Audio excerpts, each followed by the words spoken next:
So yeah, you mentioned consistency, you mentioned initiative, making sure you go out there.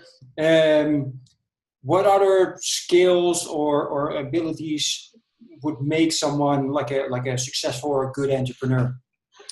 Well, it depends on the trade or the industry that you're in. There's different skills that are necessary to do different trades. But I think having heart and passion, the other thing is purpose. And here's the thing, passion won't keep you going but so long. People say, you got to do what you have passion about. That's an exhaustible resource.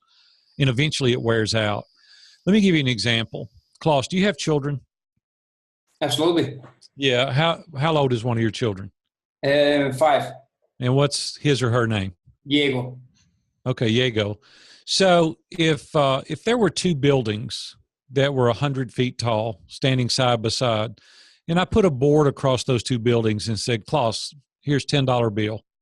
I walk across these two buildings. It's 100 feet in the air. You're going to look at me like I'm crazy, right? You're going to be, you're crazy, man. There's no way I would take that risk.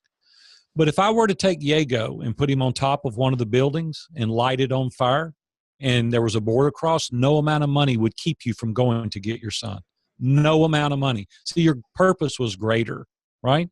We've got to determine what our purpose is, not our passion. And once we realize what our purpose is, nothing will stop us.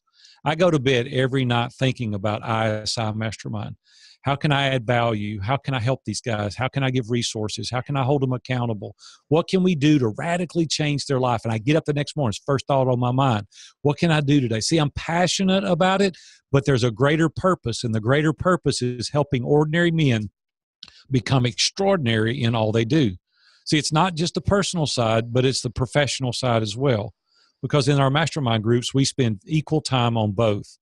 And the reason is because I can teach you how to make money. It's not that hard to make money.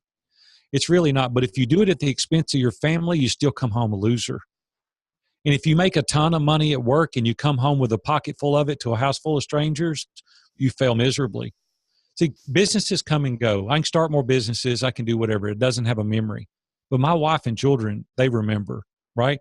I only get one go through with those children. I don't get a do-over, right? I get them about 15 or 16 years, and then they get their license, and they're kind of out on their own, and 18, they move out and go away. I don't want to forego that. I don't want to lose that time, because that's where I'm making the biggest impression on my children and on my wife. I've got to be the leader at my home first, and then I can go out and be a leader in the community. So we build boundaries around our time. We're very, excuse me, we're very intentional about prioritizing our priorities. We really want to add the bandwidth that we have to the things that matter the most.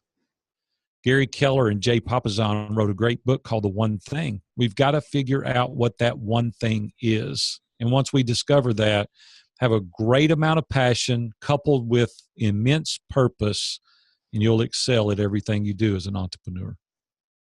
Well, that's good. I wrote the book down, so I'm gonna look for that one. Thanks.